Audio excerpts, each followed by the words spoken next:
Hello, everyone, and welcome to Something to Talk About Live. My name is Liz Owen. My pronouns are she, her. I'm the Director of Communications at PFLAG National, and it is great to have you with us for another episode of our show. I don't want to waste any time. We have great guests today, and so I'll bring on our usual host, our Director of Learning and Inclusion here at PFLAG National, Jean Marie Navetta. You're our usual host. I'm just usual now. I strive to be unusual, Liz. Our whatever here at PFLAG. Our whatever host. Our barely holding it together host. Although it's our usual host, but an unusual show today. But it is an unusual show. I feel there's something in the air that's going to happen. Well, I won't spoil it. We'll come back later with an interesting plot twist. Perfect. I'll see you later, Liz. Hey, everybody. My name is Jean Marie Navetta. My pronouns are she and her, or ella if you use Spanish. And this is Something to Talk About Live. We get together every single week to talk about something related to LGBTQ inclusion or history or equality. And this week we are actually kicking off our show just a couple of days down the road from National Make a Friend Day, which I will note for introverts like me is a tough day. But it is a great reminder about the importance of allyship. So today we have two really good segments for you, all centering around conversations about making friends or making allies. So the article that we are sharing today, you can catch at straightforequality.org/STTA live. So something to talk about live. And it comes from Forbes. And it's how to build LGBTQ inclusivity within your company. It's a great article. It talks about some of the ways to do that. But we have a much bigger conversation to have today. So let's get to our first guest. Well, when it comes to talking about friendship and talking about allies, I started to think about who we could have the conversation with. And I have to admit to everybody that one name jumped right to the top of my list because this woman I have had the opportunity to work with. She has a great PFLAG connection, but she also has an incredible perspective on allyship these days. So I would like to welcome my friend and colleague, the Managing Director for Diversity, Equity, and Inclusion at KPMG, Tori Farmer. Thank you, Jean Marie, my friend. It is so nice to get connected with you again. I am always happy to see you, and we always have the best conversations, Tori. Yes, so I was beyond excited when you said yes to this. I'm super excited to have this conversation. So before we get a little started, could you just tell people a little bit about who you are and what your PFLAG connection actually is? Sure.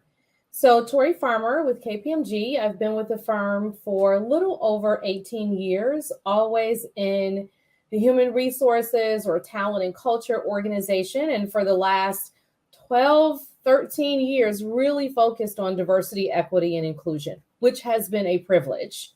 My connection to the PFLAG family is that I used to serve on the board, which was another privilege of mine, and just had the most incredible experience and elevated my advocacy to an entirely new level. That is like one of the most flattering things to hear, because I already considered you a pretty incredible advocate coming into your time with PFLAG. So one of the first things that I meant about you, because, somebody ends up on the board and right away you want to know what people's story is. And somebody said to me, oh, she's an ally. She's an ally and, doesn't have kids who necessarily are LGBTQ, like a real ally. So could you tell people a little bit about what brought you to allyship for the LGBTQ community? Was it a specific experience? Was it something that you learned? What got you to where you are now? Sure. And people may not fully appreciate this. So I will try to share it in a way that it's understandable. So I was in college in the 80s. I'm dating myself. Actually, that's not true. I was in college in the 80s. And it was around the time that HIV and AIDS was very topical. I also happened to be anorexic at the time. And so I was incredibly thin. And there was this rumor that started that I had AIDS. And so it was an education for me, because at the time I didn't even know what AIDS was. So I made sure that I was knowledgeable about it. And then I just became an advocate for that community immediately, because I felt the weight of ostracization and how people were being treated. And it just didn't sit right with my spirit. I also had friends who were closeted and felt incredibly uncomfortable being their authentic selves. And I often say that I became this de facto secret keeper of people who would share things with me that they hadn't expressed to their friendship circle, their family, but they felt an affinity to share it with me. And I always thought that that was a privilege and required me to do something with it, which is what led me to be a much stronger, active ally. I've heard you use that phrase of being a secret keeper before, and it really sticks with me because it always is a reminder that sometimes your active allyship doesn't necessarily look like getting out there and doing something. It is about being that person who will answer the phone and listen and then hold confidentiality. So yes, I really appreciate that. So and secrets that I still keep to this day, which if you think of the maturity of all the work that's been done by organizations like PFLAG to make sure that we have more inclusive environments, all of the work that's happening across corporate America in the DEI and belonging space, and still we have people that feel not quite ready to come out and share their true authentic selves. And so that keeps me on focus for the advocacy that needs to happen. And I also appreciate you mentioning that because those secrets, just because it's 2023, does not mean that people are comfortable with that information out there. We still know, or, depending on what study you look at, you're looking at almost half of LGBTQ employees are not out in their workplaces. So there's still a lot of this going on. So you very much have focused a lot of your professional work on being an ally in the workplace. And certainly for lots of communities, you've definitely shown up for our community. So when somebody asks you to make this business case for inclusion at work, what's your response?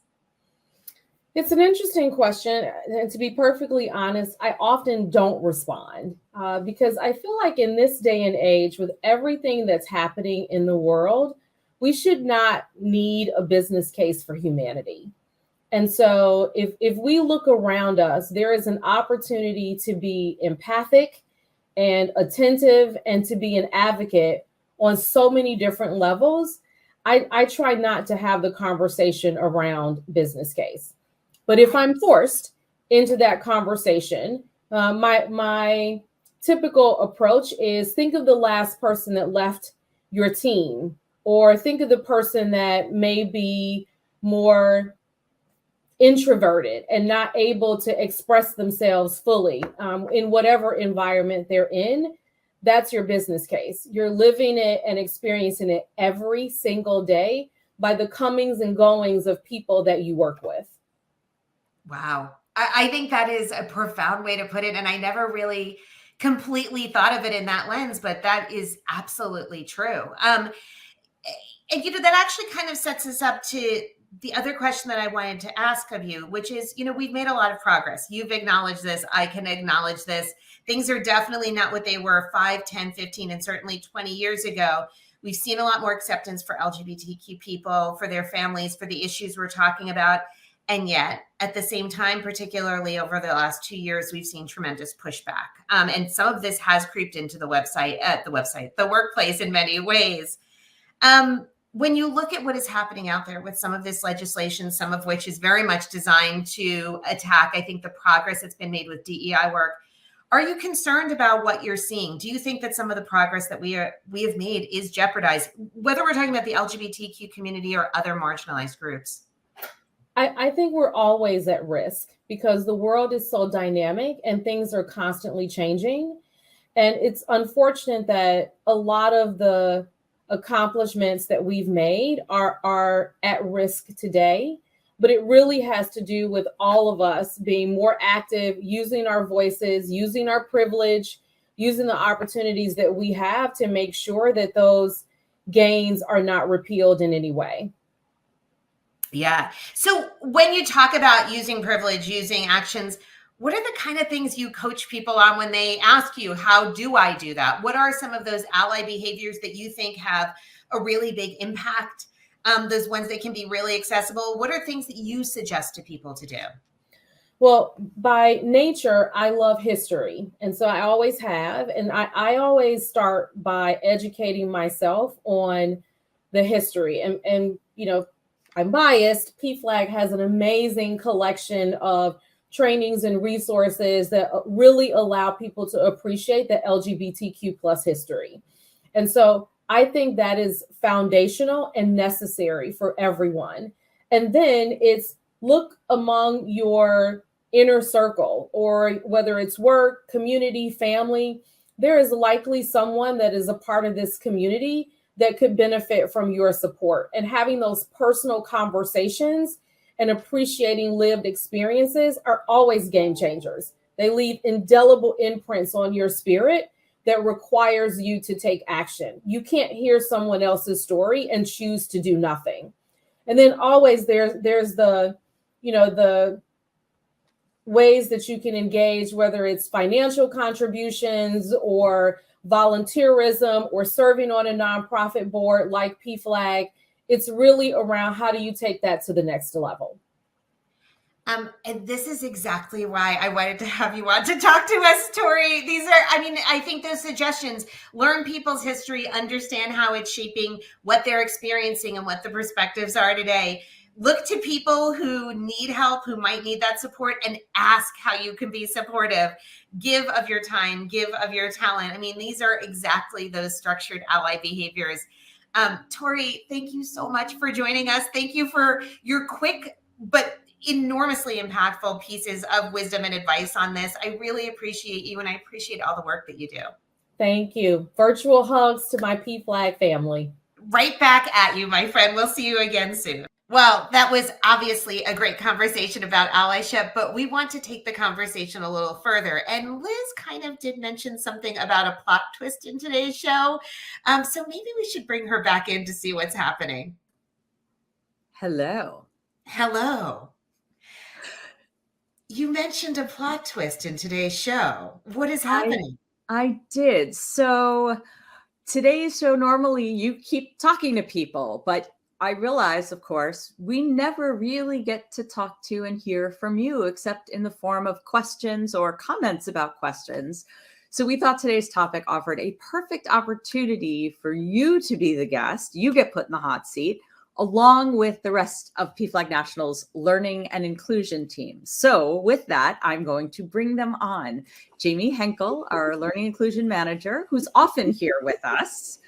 And then as well, Mackenzie Hart, also from the Learning and Inclusion team. So good to have you all here. And I'm so glad today I get to play the role of Jean Marie. You forgot your red wig. Maybe we can get you just so like.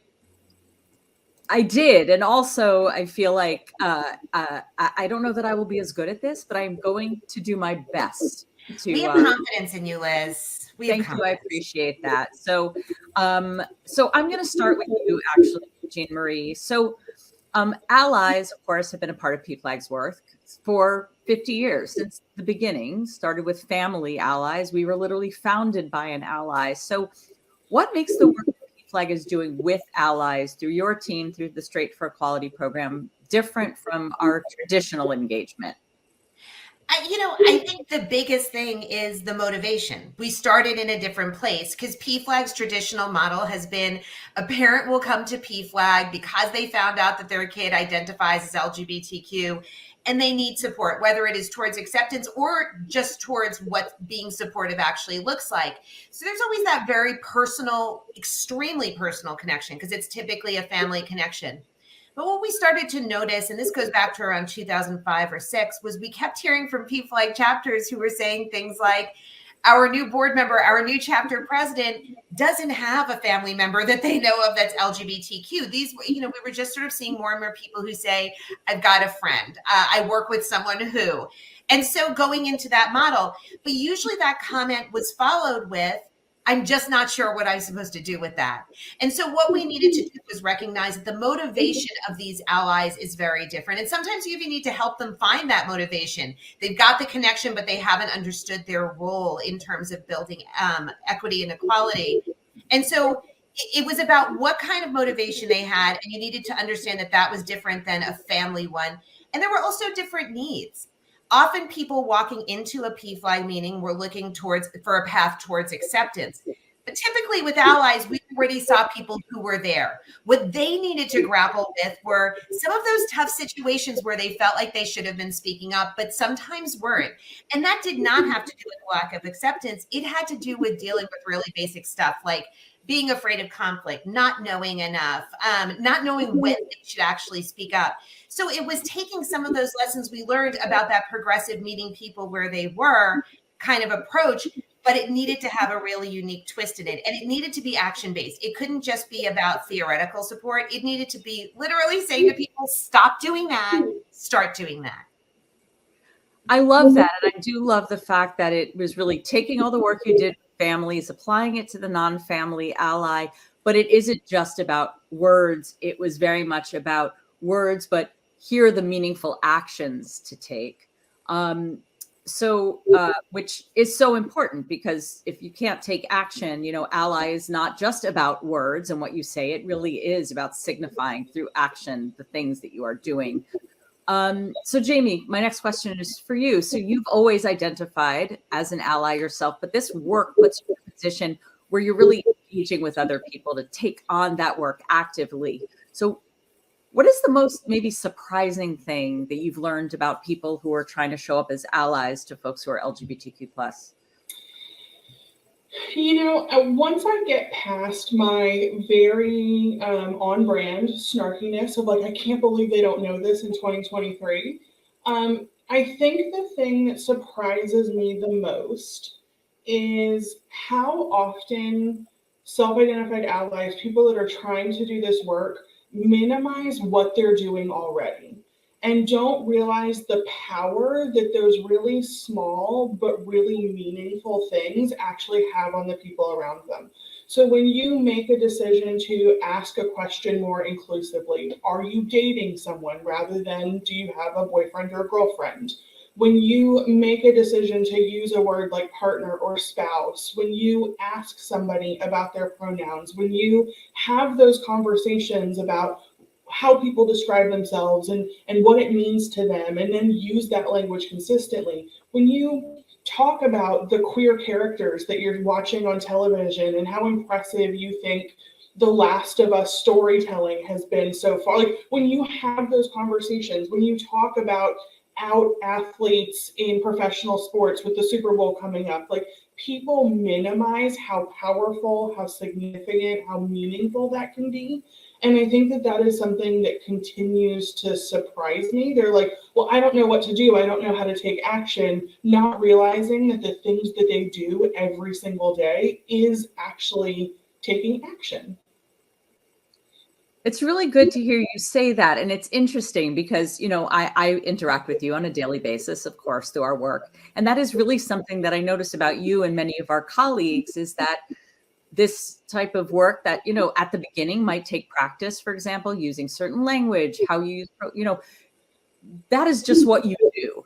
That just becomes second nature, and it doesn't feel weird, where for some folks, there are certain actions or words that might feel strange at first, which is why we always encourage folks to practice. You want to get better at something, you practice, but eventually it just becomes who you are and what you do, and a natural part of your everyday life. Do you find that with that practice over time, that is what happens?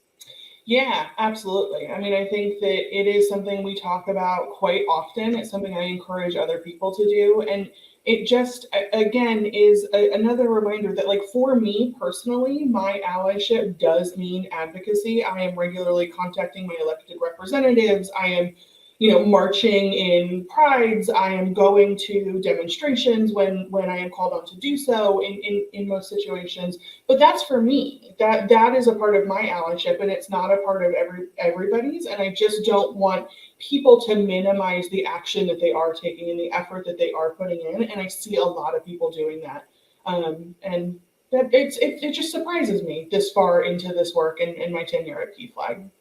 Yeah. And I wonder, and Mackenzie, I have a question for you too. I'm just thinking, like, I wonder if folks worry that, it might be too much of a self pat on the back as opposed to just honoring growth and learning, and it is okay to honor learning and growth. And it doesn't have to be in gigantic ways. It can just be that okay, I felt good that I did. I felt good about doing that. And that was a thing that I did.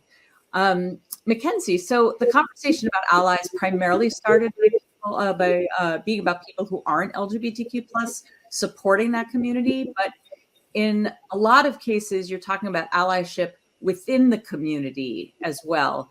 So I'm wondering, what do you see as maybe a barrier to that kind of engagement, or where do you see maybe resistance to that?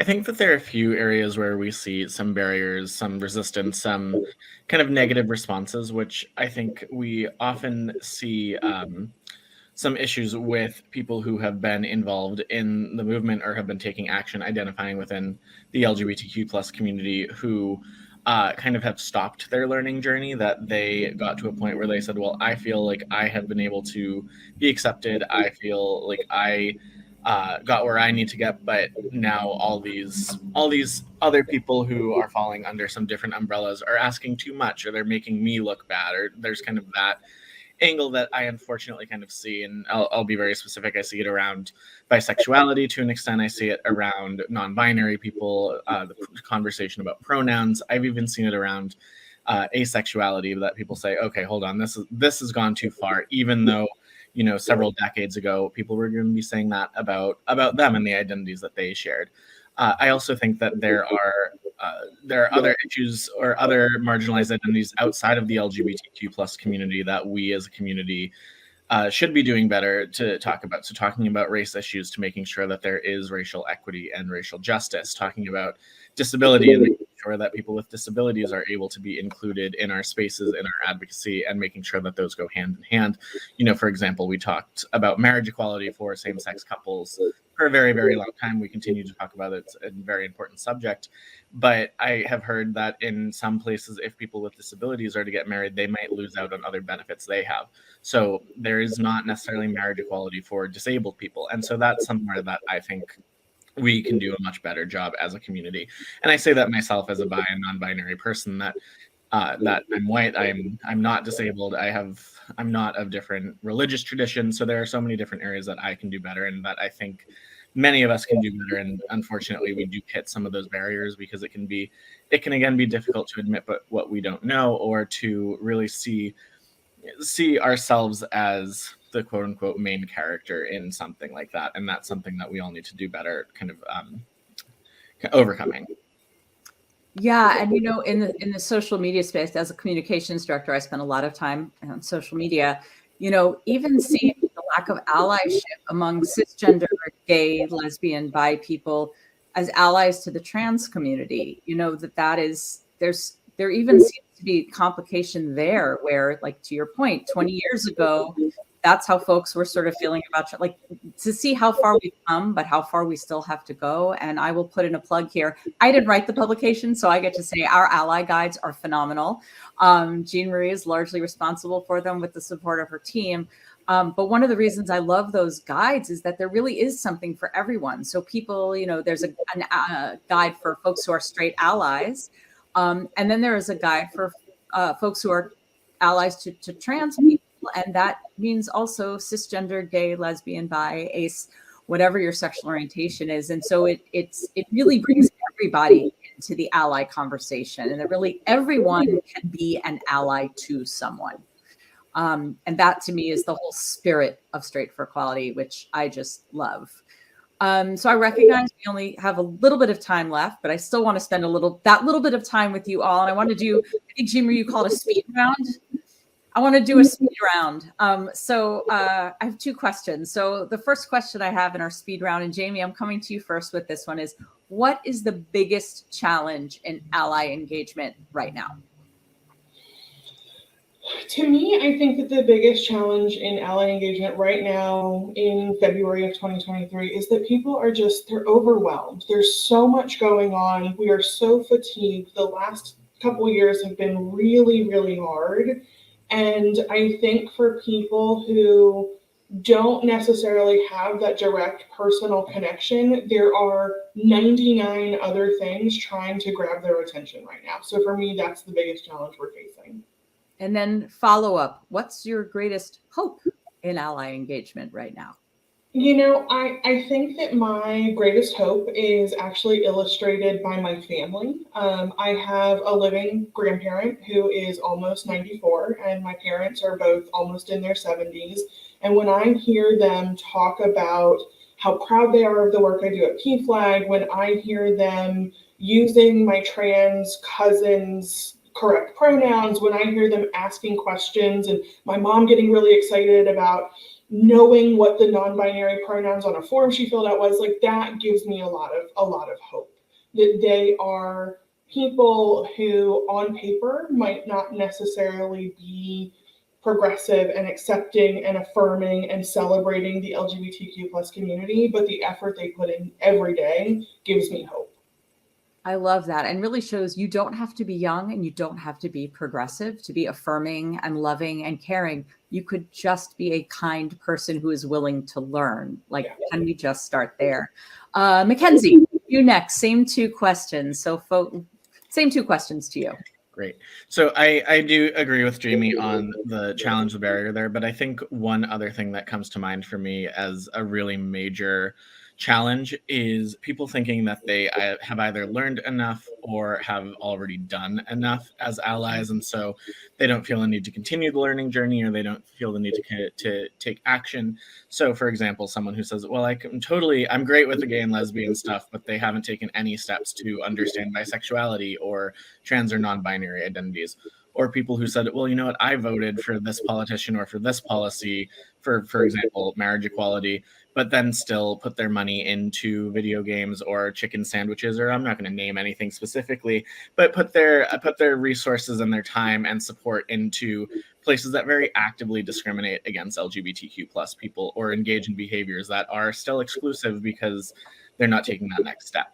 And that sounds very negative, but I think that is just something that people get in their minds, that they're at the end of their journey, but there's always more to learn. There's literally always more to learn. And the most hope I have on that is that there is always room to learn, for one thing, that there's always going to be people like our team and teams around the country and world taking the time to help people learn. I will also say that I think a great source of hope for me is knowing that a majority of people in this country do support LGBTQ plus rights, at least in concept. They will, if they're polled, they say, I think that every single person deserves to be treated equally and with respect. It's then time that we educate and we learn what that actually means. But knowing that most people in this country are alongside us is a real great source of hope for me. Yeah, that's a really good point. Jean Marie, I'm coming to you last, but not least. Well, probably least. Everybody knows that Jamie and Mackenzie are the brains here. I think my biggest frustration is, I'm going to use the term that we always use internally, performative justice. There's actually research that demonstrates that there are a lot of people out there, both in and outside of the LGBTQ community, who use the label of ally to describe themselves. And yet, and this is based in research, when they are asked, what do you do about it? Nearly half of them say, I don't actually do anything. I just say the word. And we have always been past that. People deserve so much more than just a sticker once a year, when Pride Month comes around. And I think that it is up to those of us who are doing this work, and those of us who have benefited from allyship, and those of us who are allies too, to remind people that's not a sufficient condition for allyship. And this is not a push towards activism, although if you'd like it to be, definitely consider it as such. But it is a push towards doing something. And then when I look at what gives me hope, I think it is when we are teaching, and we're teaching, hundreds of corporations a year, when you get that feedback from people who just, you can tell they've had light bulb moments of, I didn't realize and Jamie said it, changing one word, doing one thing differently, they don't realize how significant that impact can be, but it is about them making the choice. And I think there is this huge moment of empowerment where people get excited, realizing, oh, if I do this, that will happen. And it's this huge moment of recognizing you can be that change maker you seek to be, and that people feel confident doing it. And that is the biggest rush when you're teaching, because some of those people who were in the class are really going to go do something different, and it is going to change the next interaction that they have. And that is a huge win for us. And that every single class gives you just that little bit of hope that you need to have to go into the next one. Thank you. That's a perfect way to wrap up our show this week. Although to wrap up our show, I feel like I don't feel like I could take your place in that. So if you're willing for me to twist the plot back to its usual route, I will thank you all for joining me today, but then I'm going to turn it back over to Jean Marie to take us out today. Thank you, Liz. So thank you to Liz for her not so hostile takeover of the show, to my team, Jamie and Mackenzie, who are the best colleagues and the smartest people that you could ever dream about working with. They are huge change makers, and I'm so excited to see everything that they do all the time. Thank you for joining us for another show. If you want to learn about more of our ally resources, definitely check us out at straightforequality.org. We will be back next week with another fantastic program.